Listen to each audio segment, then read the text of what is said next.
ಹಂತ ಆಗಬೇಕಾದಂಥ ಕೆಲಸಗಳು, ಒಂದು ರಾಜ್ಯ ಸರ್ಕಾರ ಇಂಟರ್ವ್ಯೂನ್ ಆಗಬೇಕು. ನಮಗೆ ಇವತ್ತು ಬಂದವರು ಹೇಳಿದ ಲೆಕ್ಕದಲ್ಲಿ ಒಂದು ವಾರದ ಒಳಗೆ ಸಾಧಾರಣ ಮಾವಿನ ಎಲ್ಲ ಬೆಳೆ ಮುಗಿದೋಗುತ್ತೆ. ಅದರ ನಂತರ ಏನು ಮಾಡಲಿಕ್ಕೆ ಆಗುವುದಿಲ್ಲ.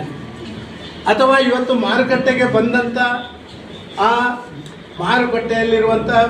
ಮಾರುಕಟ್ಟೆಗೆ ಬಂದಂಥ ನಿಮ್ಮ ಏನು ಮಾವಿನಕಾಯಿ ಇದೆಯಾ ಅದರ ಮೇಲೆ ತಕ್ಷಣ ಪರಿಹಾರಗಳನ್ನು ತಗೊಳ್ಳಿಕ್ಕೆ ಆಗುವುದಿಲ್ಲ.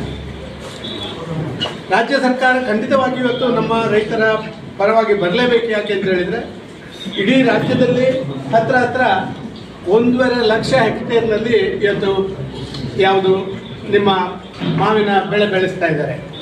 ಸುಮಾರು 3 ಲಕ್ಷ ಕುಟುಂಬಗಳು ಇದರ ಆಧಾರದಲ್ಲೇ ಬದುಕುವಂಥ ಕುಟುಂಬಗಳಿದ್ದಾವೆ. ಆ 3 ಲಕ್ಷ ಕುಟುಂಬಗಳಲ್ಲಿ 60% ಕೋಲಾರದಲ್ಲಿರುವವರು ಇದರಲ್ಲೇ ಬದುಕುವವರು. ಸಾಧಾರಣವಾಗಿ ನಾವು ಈ ಭಾಗ ಚಿಂತಾಮಣಿ, ಶ್ರೀನಿವಾಸಪುರ, ಮೂಳಬಾಗಿಲು ಈ ಭಾಗದಲ್ಲೆಲ್ಲ ನೋಡಿದರೆ ಕೇವಲ ಇದರಲ್ಲೇ ಬದುಕುವವರಿದ್ದಾರೆ. ಆದ ಕಾರಣ ಅವರಿಗೆ ರಕ್ಷಣೆ ಕೊಡುವಂಥದ್ದು. ಯಾಕೆಂತ ಹೇಳಿದ್ರೆ ನಾವೇನೀಗ ಎಕ್ಸ್ಪೋರ್ಟ್ ಮಾಡುವಂಥ ಹಂತದಲ್ಲಿಲ್ಲ. ಇಡೀ ರಾಜ್ಯದಲ್ಲಿ ದೇಶದಲ್ಲಿ 1% ಮಾತ್ರ ಎಕ್ಸ್ಪೋರ್ಟ್ ಆಗ್ತದೆ ಅಂತ ಅಂಕಿಅಂಶಗಳ ಆಧಾರ ನಾವು ತಿಳಿದಿದ್ದೇವೆ. ಸುಮಾರು 25% ಉತ್ಪಾದನೆ ಏನಿದೆ ಅದನ್ನು ನಮ್ಮ ರಾಜ್ಯದಲ್ಲಿ ನಾವು ಉಪಯೋಗ ಮಾಡ್ತೇವೆ. ಉಳಿದಂಥ 30%ನಷ್ಟು ಆ ಅಕ್ಕಪಕ್ಕದ ರಾಜ್ಯಗಳಲ್ಲಿ ಪಲ್ಪ್ಗೆ ಬಾಕಿ ಕಡೆ ನಾವು ಕೊಡುವಂಥದ್ದು. 25% ನಾವು ಮರದಿಂದಲೇ ಬಿದ್ದು ಹೋಗುವಂಥದ್ದು, ಮತ್ತೊಂದು ಆಗುವಂಥದ್ದು ಆಗ್ತಾ ಇತ್ತು. ಆದರೆ ಈ ಬಾರಿ ಅದಕ್ಕಿಂತ ವ್ಯತಿರಿಕ್ತ ಆಗಿದೆ. ಹೇಳಿಕೆ ನನಗೆ ಗೊತ್ತಿಲ್ಲ, ಬಂದಾಗ ರೈತರು ಭಾರಿ ನೋವಿಂದ ಹೇಳಿದರು. ಹಿಂದೆ ಸ್ವಲ್ಪ ಮಟ್ಟಿಗೆ ಈ ಪಂಪಿಂಗ್ ಮತ್ತೊಂದು ಮಾಡುವಂಥದ್ದು ನೆರೆಯ ಆಂಧ್ರ ಪ್ರದೇಶದಲ್ಲಿದ್ದ ಕಾರಣ ಆಂಧ್ರ ಪ್ರದೇಶಕ್ಕೆ ನಮ್ಮಲ್ಲಿಂದ ಸಾಕಷ್ಟು ಇದನ್ನು ಮಾರಾಟ ಮಾಡುವಂಥ ಕೆಲಸ ಕಾರ್ಯಗಳನ್ನು ರೈತರು ಮಾಡ್ತಾ ಇದ್ರು. ಈ ವರ್ಷ ಆಂಧ್ರಕ್ಕೆ ಪ್ರವೇಶ ಆಗದ ರೀತಿಯಲ್ಲಿ ಅಲ್ಲಿ ಸರ್ಕಾರ ಅದಕ್ಕೆ ಬೇಕಾದಂಥ ಹೆಜ್ಜೆಗಳನ್ನು ಇಟ್ಟ ಕಾರಣ ನಮ್ಮ ರಾಜ್ಯದಲ್ಲಿ ಈ ಪಲ್ಪಿಂಗ್ ವ್ಯವಸ್ಥೆಗಳು ಭಾರಿ ಕಡಿಮೆಯಲ್ಲಿರುವಂಥ ಕಾರಣ ರೈತರು ಭಾರಿ ಕಂಗಾಲಾದನ್ನು ನಾವು ಕಂಡಿದ್ದೇವೆ. ಇವತ್ತು ಹೇಳಿ ಕೇಳಿ ಒಂದು ರಾಜಕೀಯ ಪಕ್ಷಕ್ಕೆ ಸೇರಿದವರು. ಆದರೂ ಇವತ್ತಿನ ನಮ್ಮ ಭೇಟಿ ಆ ರಾಜಕಾರಣಕ್ಕಿಂತ ಮೇಲದಿಂದ ಆಗಬೇಕು ಅಂತ ಹೇಳುವ ಮನಸ್ಥಿತಿ ನಮ್ಮಲ್ಲಿದೆ. ವಿಶೇಷವಾಗಿ ಕರ್ನಾಟಕ ರಾಜ್ಯದಲ್ಲಿ ನಮ್ಮ ಮಾವು ಬೆಳೆಗಾರರ ಸಮಸ್ಯೆಗಳು ವಿಪರೀತ ಆಗಿರುವಂಥದ್ದು.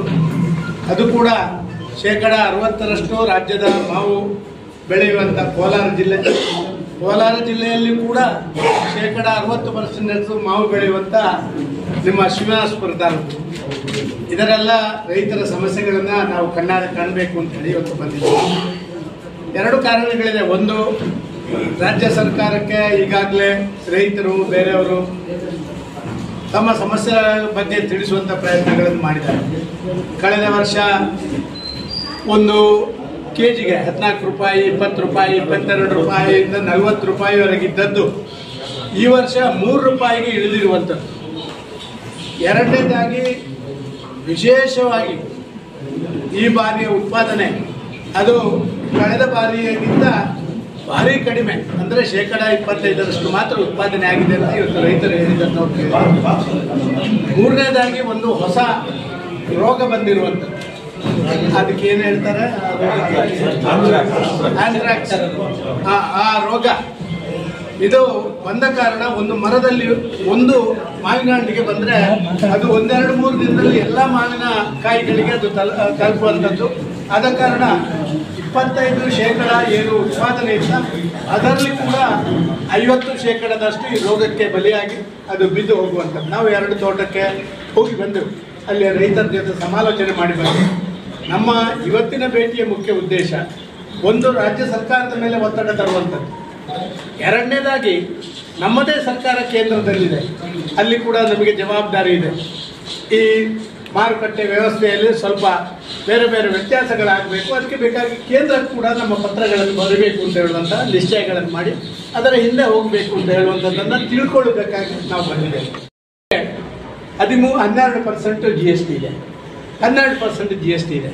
ಪ್ರಾಯಶಃ ಇವತ್ತಿನ ಈ ಬೆಳೆಗಾರರ ಸಮಸ್ಯೆಗಳನ್ನು ನೋಡಿ ಇದನ್ನು ಗಂಭೀರವಾಗಿ ಪರಿಗಣನೆ ಮಾಡಿ ಈ GSTಯನ್ನು ರದ್ದು ಮಾಡುವಂಥ ಕೆಲಸ ಕಾರ್ಯಗಳನ್ನು ಮಾಡಬೇಕು. ಸರ್ಕಾರ ಪ್ರಪೋಸಲ್ಗಳನ್ನು ಮುಂದಿಡಬೇಕು. ನಮ್ಮ ಪಾರ್ಟಿ ನಾವು ಅದಕ್ಕೆ ಬೇಕಾದಂಥ ಸಹಕಾರಗಳನ್ನು ಕೇಂದ್ರದಲ್ಲಿ ಕಾಮರ್ಸ್ ಡಿಪಾರ್ಟ್ಮೆಂಟು, ಫೈನಾನ್ಸ್ ಡಿಪಾರ್ಟ್ಮೆಂಟು ಇವ್ರ ಜೊತೆ ಮಾತಾಡಿಕೊಂಡು ಮಾಡುವಂಥ ಕೆಲಸ ಕಾರ್ಯಗಳನ್ನು ಮಾಡಲಿಕ್ಕೆ ನಾವು ಸಿದ್ಧರಿದ್ದೇವೆ. ಈ ರೀತಿ ಒಂದಷ್ಟು ತಕ್ಷಣ ವ್ಯವಸ್ಥೆಗಳಾಗದಿದ್ದರೆ ರೈತ ಭಾರಿ ಕಂಗಾಲಾಗುವಂಥ ಸಾಧ್ಯತೆ ಇದೆ. ಯಾಕಂತ ಹೇಳಿದ್ರೆ ಈಗಾಗಲೇ ಕರ್ನಾಟಕ ರಾಜ್ಯದಲ್ಲಿ ರೈತ ಆತ್ಮಹತ್ಯೆಗೆ ಹೋಗುವಂಥದ್ದನ್ನೆಲ್ಲ ನಾವು ನೋಡಿದ್ದೇವೆ. ಮತ್ತೆ ಅದು ಮರುಕಳಿಸುವಂಥ ವ್ಯವಸ್ಥೆಗಳಾಗಬಾರ್ದು. ಅದಕ್ಕೆ ಬೇಕಾಗಿ ಈ 3-4 ಹೆಜ್ಜೆಗಳನ್ನು ತಗೊಳ್ಳುವಂಥದ್ದು ಮಾಡಬೇಕು. ರೈತರಿಗೆ ಒಂದು 12ರಿಂದ 15,000 ಈ ವರ್ಷದ ಕಂಪೆನ್ಸೇಷನ್ ಕೊಡಬೇಕು. ಎರಡನೇದಾಗಿ ಪಲ್ಪ್ ಏನು ಇವತ್ತು ಬೇಕಾದಂಥ ಇಂಡಸ್ಟ್ರಿ ಇದೆ ಅದು ಕರ್ನಾಟಕದಲ್ಲಿ ಕಡಿಮೆ ಇದೆ. ಒಂದು ರಾಜ್ಯ ಸರ್ಕಾರವೇ ಸರ್ಕಾರದ ವತಿಯಿಂದಲೇ ಪಲ್ಪಿಂಗ್ ವ್ಯವಸ್ಥೆಗಳನ್ನು ಮಾಡುವಂಥ ಹೊಸ ಯೋಜನೆಗಳನ್ನು ಹಾಕಿಕೊಳ್ಬೇಕು. ಭಾರಿ ದೊಡ್ಡ ಸಂಗತಿಯಲ್ಲಿ. ಎರಡನೇದಾಗಿ ಒಂದು ವೇಳೆ ಆಗಲಿಲ್ಲ ಅಂತ ಆದರೆ ಪ್ರೈವೇಟ್ ಪ್ಲೇಯರ್ಸ್ ತುಂಬ ಇಂಟ್ರೆಸ್ಟಲ್ಲಿದ್ದಾರೆ. ಆದರೆ ಪ್ರೈವೇಟ್ ಪ್ಲೇಯರ್ಸ್ಗೆ ಬೇಕಾದಂಥ ಆ ಸಹಕಾರಗಳನ್ನು, ಸೌಲಭ್ಯಗಳನ್ನು ಎಲ್ಲವನ್ನು ಕೊಡುವಂಥದ್ದನ್ನು ಮಾಡಬೇಕು. ಈ ಭಾಗದಲ್ಲಿ ಒಂದೇ ಇರುವುದ ಅಲ್ಲ, 2 ಇರುವಂಥದ್ದು. ಪ್ರಾಯಶಃ ಅದು ಕೂಡ ಒಂದು ದಿನಕ್ಕೆ ಎಷ್ಟು 200 ಟನ್ ಮಾತ್ರ ಮಾಡಲಿಕ್ಕೆ ಸಾಧ್ಯ ಆಗುವಂಥದ್ದು. ಇಲ್ಲಿ ಆಗುವಂಥ ಉತ್ಪಾದನೆ ಸುಮಾರು ನನಗೆ ತಿಳಿದ ಮಟ್ಟಿಗೆ ಈ ತಾಲೂಕಿನಲ್ಲಿ ಸುಮಾರು 2,15,000 ಟನ್ನಿನಷ್ಟು ಉತ್ಪಾದನೆ ಆಗುತ್ತೆ. ಆದ ಕಾರಣ ಇದನ್ನೆಲ್ಲವನ್ನು ಪಲ್ಪ್ ಮಾಡಬೇಕಾದ್ರೆ ಬೇರೆ ಬೇರೆ ಇವತ್ತು ಯುವಕರು ತುಂಬ ಮುಂದೆ ಬರುವವರಿದ್ದಾರೆ. ಅವರಿಗೆ ಇದಕ್ಕೆ ಸಬ್ಸಿಡಿ ಬಾಕಿದ್ದನ್ನು ಕೊಟ್ಟು ಈ ಒಂದು ವ್ಯವಸ್ಥೆಗೆ ಪೂರಕವಾದಂಥ ಕೆಲಸ ಕಾರ್ಯಗಳನ್ನು ಮಾಡಬೇಕು. ಇದು ನಾವು ಯಾವುದೇ ರೀತಿಯಲ್ಲಿ ಕೂಡ ಬೇರೆ ದೃಷ್ಟಿಕೋನದಿಂದ ಮಾತಾಡದೆ ರೈತರ ಹಿತದೃಷ್ಟಿಯಿಂದ ನಾವು ಮಾತಾಡ್ತಾ ಇದ್ದೇವೆ. ಕೊನೆಯದಾಗಿ ನಾನು ಒಂದು ಹೇಳಲಿಕ್ಕೆ ಇಷ್ಟಪಡ್ತಾ ಇದ್ದೇನೆ. ಇವತ್ತು ನಾವು ನಿನ್ನೆ ಬರಬೇಕಾಗಿತ್ತು, ನಿನ್ನೆ ಬರಲಿಕ್ಕೆ ಆಗಲಿಲ್ಲ, ಬೇರೆ ಕಾರಣದಿಂದ ನಾವು ಚಿಂತನೆ ಮಾಡಬೇಕು. ಇಲ್ಲ ಇದ್ರೆ ಮತ್ತೆ ಬರುವ ವರ್ಷ ಇವತ್ತು ಬರ್ತೇವೆ, ನಾವು ಮಾತಾಡ್ತೇವೆ, ಹೋಗ್ತೇವೆ, ಸರ್ಕಾರಗಳು ಏನೋ ಆ ಒಂದು ಕ್ರಾಪ್ ಟೈಮ್ ಮುಗೀತು ಅಂತ ಹೇಳಿ ಸುಮ್ಮನೆ ಕೂತ್ಕೊಳ್ಳುವಂಥದ್ದು ಆಗಬಾರ್ದು. ಇದರ ಬಗ್ಗೆ ರಾಜ್ಯ ಸರ್ಕಾರಗಳು ನಿಗದಿತವಾಗಿ ಮಿನಿಮಮ್ ಸಪೋರ್ಟ್ ಪ್ರೈಸ್ ಕೊಡಲಿಕ್ಕೆ ಆಗದಂಥ ಪರಿಸ್ಥಿತಿ ಇದೆ. ಯಾಕೆಂದರೆ ಆ ಲಿಸ್ಟಲ್ಲಿ ಮಿನಿಮಮ್ ಸಪೋರ್ಟ್ ಪ್ರೈಸ್ ಕೊಡುವಂಥ ಲಿಸ್ಟಲ್ಲಿ ಮಾವಿನ ಕಾಯಿ ಈಗ ಎಂಟ್ರಿ ಆಗಲಿಲ್ಲ. ಆದರೆ ಅದರಲ್ಲಿ ಇದೊಂದು ಆಹಾರ ವಸ್ತು ಆದ ಕಾರಣ ಅದನ್ನು ಸೇರಿಸುವುದಕ್ಕೆ ತೊಂದರೆ ಆಗುವುದಿಲ್ಲ. ನಾನು ನೋಡಿದೆ, ನಾನು ಸ್ವತಃ ಅಡಿಕೆ ಬೆಳೆಗಾರಾಗಿ ಒಂದು ಕಾಲದಲ್ಲಿ ಅಡಿಕೆ ಬೆಳೆ ಅದು 30 ರೂಪಾಯಿಗೆ ಬಿದ್ದಂಥ ಸಂದರ್ಭದಲ್ಲಿ ನಾವೆಲ್ಲ ಭಾರಿ ದೊಡ್ಡ ಹೋರಾಟಗಳನ್ನು ಮಾಡಿ ಅದಕ್ಕೆ ಒಂದು ಸರ್ಕಾರದಿಂದ ಅದರ ಇಂಪೋರ್ಟ್ ಡ್ಯೂಟಿಯನ್ನು ಕಡಿಮೆ ಮಾಡುವಂಥದ್ದು, ಜಾಸ್ತಿ ಮಾಡುವಂಥದ್ದು, ಅಥವಾ ಬೇರೆ ವ್ಯವಸ್ಥೆಗಳನ್ನು ಬಗ್ಗೆ ನೋಡುವಂಥದ್ದು, ಇದನ್ನೆಲ್ಲವನ್ನು ಮಾಡುವಂಥದ್ದನ್ನು ಮಾಡಿದ್ದೇವೆ. ಅದರ ಕೇಂದ್ರದ್ದು ಸ್ವಲ್ಪ ಜವಾಬ್ದಾರಿ ಇದೆ. ಇನ್ನು ಮೂರನೇದಾಗಿ ನಮ್ಮದೊಂದು ವಿನಂತಿ ಇದೆ, ನಾವೇ ಅದನ್ನು ಟೇಕಪ್ ಮಾಡಬೇಕಾಗಿದೆ. ರಾಜ್ಯ ಸರ್ಕಾರ ಒಂದು ಪತ್ರಗಳನ್ನು ಬರಬೇಕು. ಕೇಂದ್ರ ಸರ್ಕಾರ GST ನನಗೆ ನಮ್ಮ ಮಾರುಕಟ್ಟೆಯಲ್ಲಿ ನಾವು ಇವರಲ್ಲಿ ಇಲ್ಲಿಗೆ ಟ್ರೇಡರ್ಸಲ್ಲಿ ಹೋದೆವು.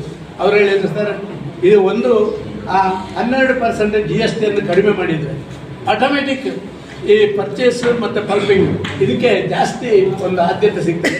ಆದ ಕಾರಣ ಇದನ್ನು ಕೇಂದ್ರದಿಂದ ಮಾಡಿಸಬೇಕು ಅಂತ ಹೇಳುವಂಥದ್ದನ್ನು ಅವರು ಕೂಡ ಹೇಳಿದರು. ನಾನು ಕೂಡ ನಾಳೆ ಪತ್ರ ಬರೀತೇನೆ, ನಾನು ಮುಖ್ಯಮಂತ್ರಿಗಳಿಗೆ ಮತ್ತು ಕೇಂದ್ರದ ಮಂತ್ರಿಗಳಿಗೆ ಪತ್ರವನ್ನು ಬರೀತೇನೆ.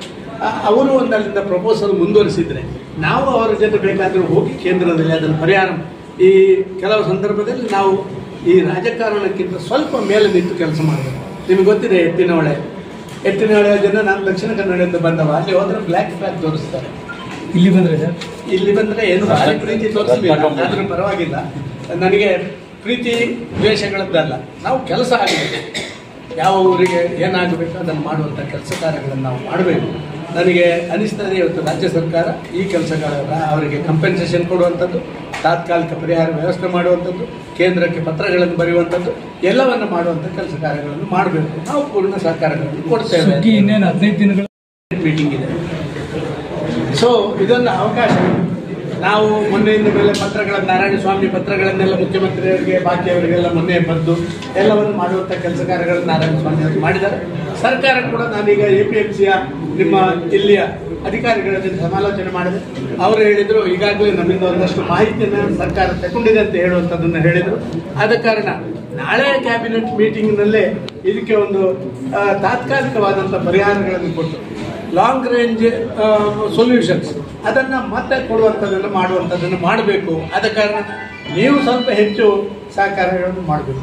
ಇವತ್ತು ಮಾಧ್ಯಮದವರು ಇದನ್ನು ಹೈಲೈಟ್ ಮಾಡಿ ಜೋರಾಗಿ ಇವತ್ತು ಮಾಡಿದರೆ ನಾಳೆ ಬೆಳಿಗ್ಗೆ ಏನಾದರೂ ಆಗ್ಬೋದು. ಇವತ್ತೊಂದು ಮೀಟಿಂಗ್ ಕೂಡ ನಡೀತಾ ಇದೆ ಅಂತ ನನ್ನ ಗಮನಕ್ಕೆ ಬಂತು. ಅದು ಎಷ್ಟರ ಮಟ್ಟಿಗೆ ಸರಿ ನನಗೆ ಗೊತ್ತಿಲ್ಲ. ಸನ್ಮಾನ್ಯ ಕೃಷ್ಣ ಬೈರೇಗೌಡರ ನೇತೃತ್ವದಲ್ಲಿ ಈ ಭಾಗದ ಶಾಸಕರುಗಳನ್ನೆಲ್ಲ ಕರೆದು ಮೀಟಿಂಗ್ ಮಾಡ್ತಾ ಇದ್ದಾರೆ ಅಂತ ಹೇಳುವಂಥದ್ದು ನಾನು ಅವರಿಗೆ ಆಗ್ರಹ ಮಾಡ್ತೇನೆ. ನಿಮಗೆ ದೇವರು ಒಳ್ಳೆ ಬುದ್ಧಿಯನ್ನು ಕೊಡಲಿ, ಒಳ್ಳೆ ಶಕ್ತಿಯನ್ನು ಕೊಡಲಿ.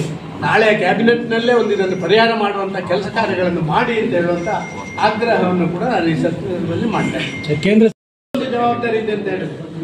ಕೇಂದ್ರದಿಂದ GST ಅದು ಇದೆಲ್ಲ ನಮ್ಮ ಫೈನಾನ್ಸ್ ಡಿಪಾರ್ಟ್ಮೆಂಟ್ ಕೇಂದ್ರದಿಂದ ಮಾಡುವಂಥ ನಾವು ಅದಕ್ಕೂ ಕೂಡ ಇವತ್ತು ಬರುವಾಗ ನಮಗೆ ನಿಮ್ಮ ಇದಕ್ಕೆ ಹೋಗಿದ್ದೇವಲ್ಲ, ಯಾವುದಕ್ಕೆ ಮಂಡಿಗೆ ಹೋಗಿದ್ದೇವಲ್ಲ, ಮಂಡಿಗೆ ಹೋದಾಗ ಮಂಡಿಯವರೆಲ್ಲ ಹೇಳಿದರು ಸರ್ ಸ್ವಲ್ಪ ಮಟ್ಟಿಗೆ ಇದು ರೇಟ್ ಜಾಸ್ತಿ ಆಗಲಿಕ್ಕೆ ಇನ್ನೂ ಒಂದು ಕೆಲಸ ನೀವು ಮಾಡ್ಬೋದು, ಅದು ನಿಮ್ಮ ಪರವಾಗಿ ಆಗ್ತದೆ ಅಂತ ಹೇಳುವಂಥದ್ದು ನಮ್ಮ ಗಮನಕ್ಕೆ ತಂದರು.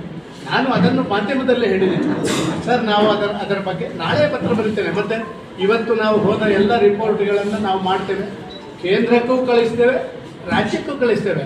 ಎಲ್ಲ ಒಂದು ನಾವು ಇವತ್ತು ಒತ್ತಡಕ್ಕೆ ಬಂದಿರೋದು ಹೊರತು ಪರಿಹಾರ ಕೊಡಲಿಕ್ಕೆ ಬಂದಿರೋದು ಅಥವಾ ಪ್ರಚಾರಕ್ಕೆ ಬಂದಿರೋದು